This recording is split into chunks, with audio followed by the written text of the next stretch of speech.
triglyph looks like mini columns. They are placed in groups of 3 along the edge of the roof. The metopes are the spaces in between the triglyphs, sometimes containing works of sculpture within it. Under the frieze and the metopes are the architraves. The architrave is pretty much just a block of stone used to separate the frieze and the next part, the capital. It was used to create more height for the structure. Moving down, there was the capital, which is basically the top part of the column.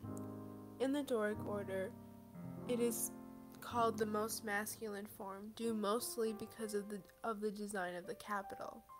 The capital is very broad and shorter than the other capitals of different orders.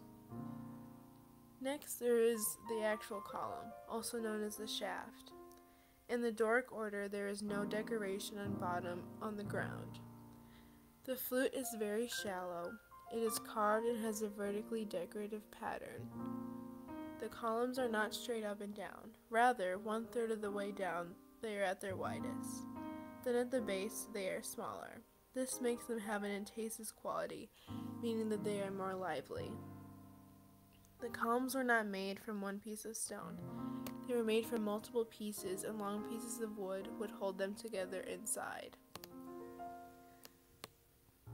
The best and possibly most popular example of the Doric order that we see today is the Parthenon of Athens. The construction began in 447 BC when the Athenian Empire flourished most. The Parthenon was seen as a celebration of Hellenic victory over the Persian invaders and as a thanksgiving to the gods for that victory. So clearly, temples have a lot of value to the Greek people. Next, the Ionic order, contrasting to the Doric order's masculinity, was thought to be more feminine, according to Vitruvius, an ancient Roman architectural historian. The columns were taller, thinner, and more delicate. The volutes often had scroll-like shapes for more decorative purposes. This makes the human eye be drawn upwards towards the capital.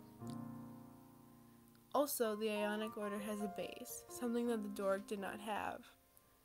Different types of fluting was used.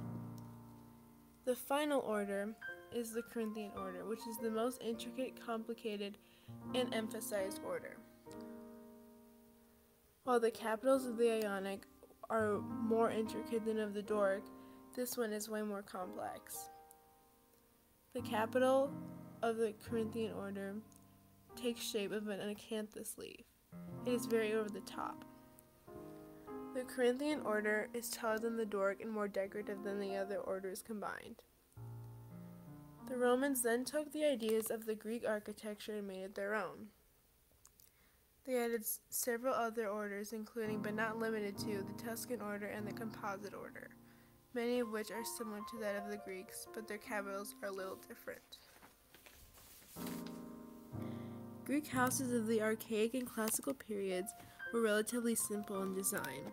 Houses usually were centered in a courtyard that would have been the scene for various ritual activities. The courtyard also provided a natural light for the often small houses. The ground floor rooms would have included kitchen and storage rooms, and the quarters for women and children would be located on the second level if they had one, but there would always be one for a male-dominated drinking party. A lot of the area was segregated. It was not uncommon for houses to be attached to workshops. The houses excavated in the southwest part of the Athenian agora had walls of mud brick that rested on stone and tiled roofs with floors of beaten clay. In conclusion, Greek architecture has provided not only many of the stable features of modern Western architecture, but has also given the world truly magnificent buildings which have literally stood the test of time and continue to inspire admiration and awe. Many of these buildings, for example the Parthenon and the Erechtheion, have become the instantly recognizable and iconic symbols of ancient Greece.